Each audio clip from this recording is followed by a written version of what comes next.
16th of August 2023. This is another one of that what the fuck moments of mine, and in this one I want to talk about the farmer tax. And there was this article in IOL. Cyril Ramaphosa's replies on farm murders of concern. The rising tide of farm murders in South Africa has not only sparked domestic outrage but also garnered international attention. And in the days leading up to the BRICS summit hosted in South Africa, President Cyril Ramaphosa's replies in Parliament concerning the issues of farm murders have raised concerns about their potential impact on investor confidence. Now, I'm not going to handle that article.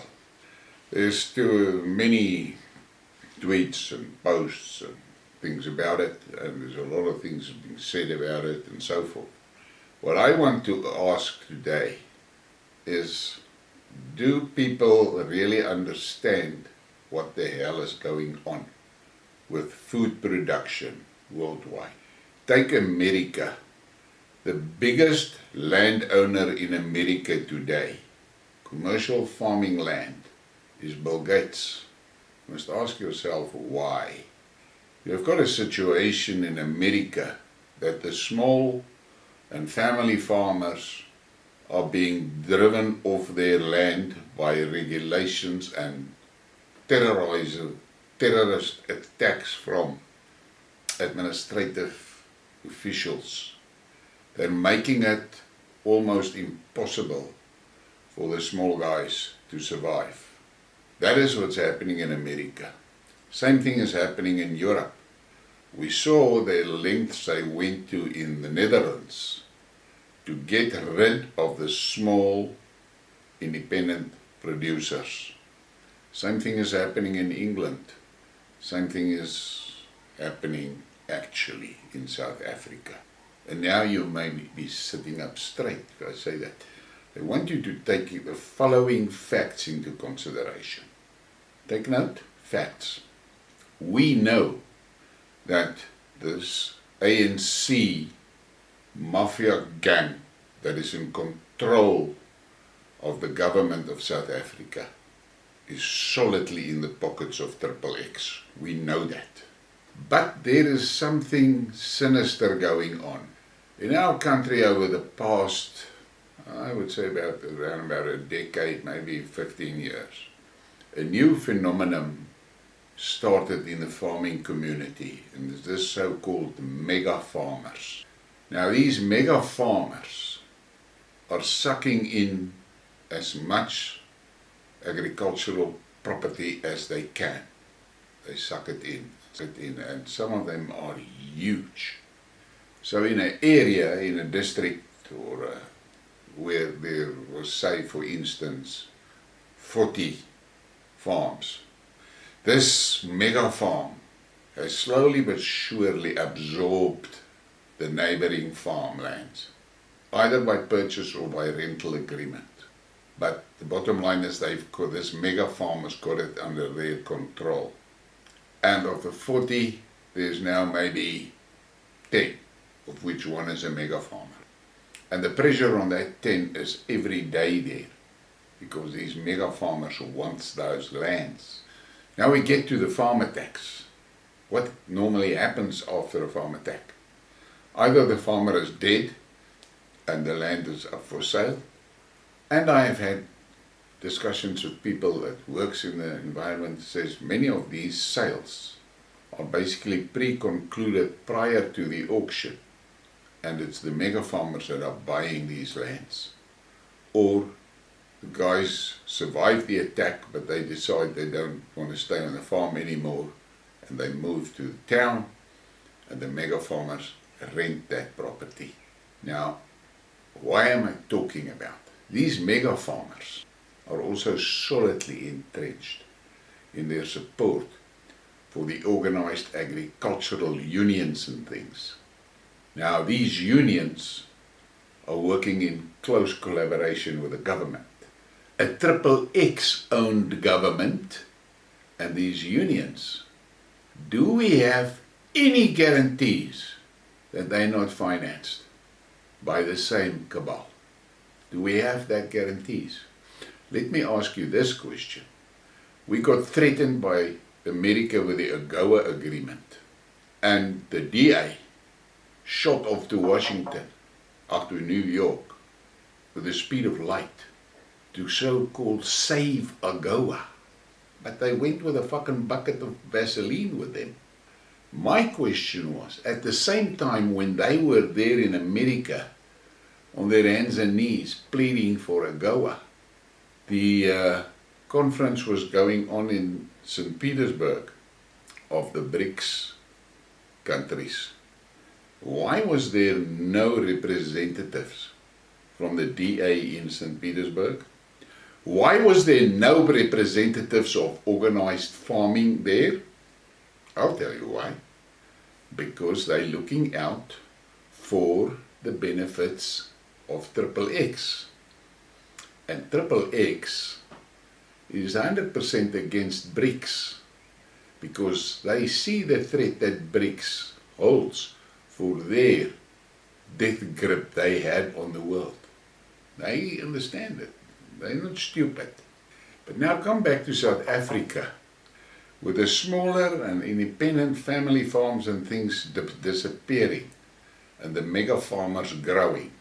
What do you think is going to happen? Say 4 mega farmers are supplying 80% of the tomatoes in South Africa. Might be less. And that farm decides to start growing new tomato seeds. We know, XXX has published it, that they're working on vaccinating people through the food. We know that. But with 20,000 independent producers, they're going to have a problem to distribute that modified tomatoes. But with 4 guys supplying 80% of the tomatoes in the country, it's easy. Those 4 starts planting that new GMO seeds, and that's the end of the story. And you pick up a tomato at a supermarket or somewhere, and your chances are 5% to miss a shot. I mean, you think about that. Same is happening with many other products. So through these mega farmers, this XXX plan of modifying our food, and by that getting control over our bodies, is easier. It's actually a breeze. Now, the reality of life is, over centuries, humans have developed, and their development has been accompanied by modifications in their diet and so forth. Food are being processed differently and so forth. But our bodies can understand what to do when it gets wheat in, when it gets meat in, when it gets vegetables in. It understands what to do with it.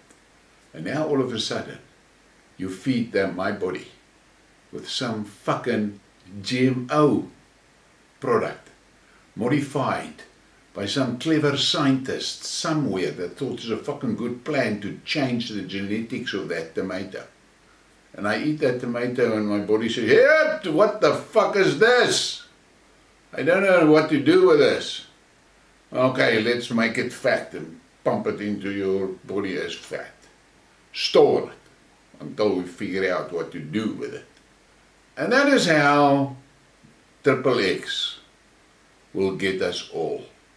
You look at Russia, they banned GMO. You're not allowed to have any GMO product in their country. Nothing. No GMO. Monsanto, nothing. So they're not allowed to infect that population.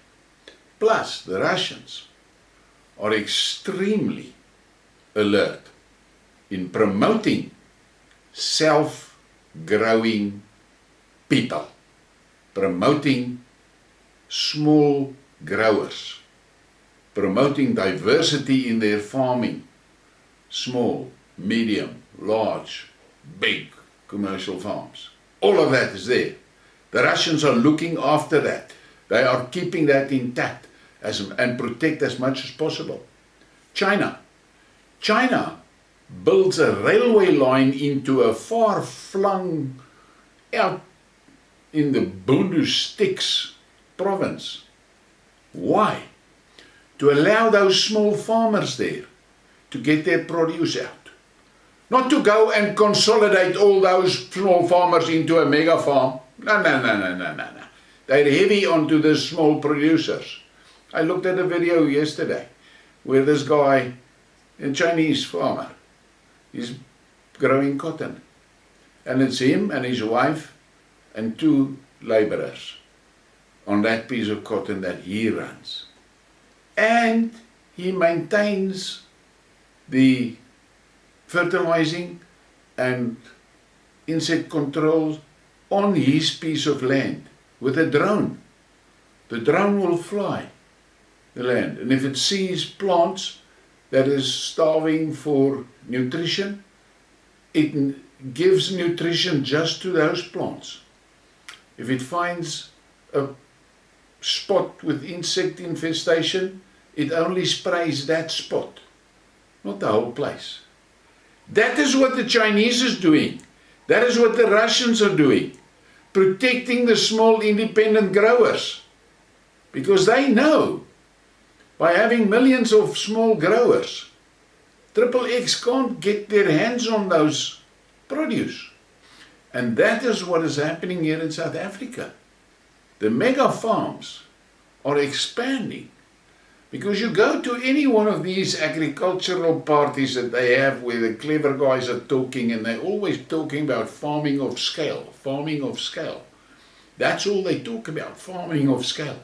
And by that implying that you have to have these huge fucking farms to make it commercially viable. They're talking cuck.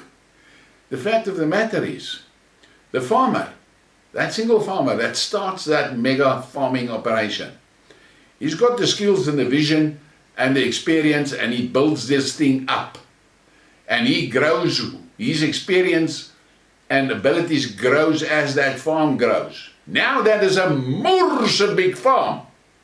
And all of a sudden, there's no longer a farmer running that show. There's farmers and lawyers and there's accountants and there's scientists and everything in that mega operation. And now that farmer dies. His children doesn't have the capabilities and capacity to continue that farming operation. Maybe one generation. But then it's gone. And in whose hands will that farm be? In the hands of the money bags.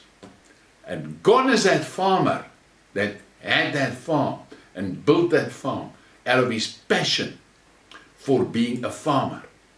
That mega operation now becomes a food producer. And it's all about production. Fuck the people. Fuck the labor. Put in a machine that does the work of 10 laborers. They buy it for millions. They buy the machine and they put it in. And the laborers are gone. And the tragedy is with that laborers, there are children involved. Their future is fucked because they are now plunged into the lap of poverty. So, on this morning, I'm telling you, be alert. Wake up and think. Cyril and his cabal, XXX property and puppets, we know it. There's enough evidence. We know that XXX is planning to fuck around with our food. They don't make it a mystery. They're open about it. They're going to modify our food. And many of us, we know, you go into the shops and modify stuff. I had a personal experience on my land where I asked somebody to get me some plant material from a commercial dragon fruit grower, and he said he cannot because they search his truck there and he's not allowed to take any plant material off the land when he does some job there, so he cannot. And then I said to him, bring me some of the fruit, and he brought me fruit. And I went through the whole process of making seedlings from that fruit. I sowed the seeds. In the end I had just under 1,000 small dragon fruit plants. And then they grow and bigger, and I put into bigger bags, and then I put some into, and I planted some. At the same time, I got 2 cuttings from a friend of mine that bought a dragon fruit plant from a nursery. And the reason why that guy couldn't get me plant material from that farm is because that was a patented dragon fruit plant they're using there.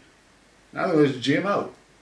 So I made that seedlings and I planted them in, and I planted them, and they grew well, and then they start withering.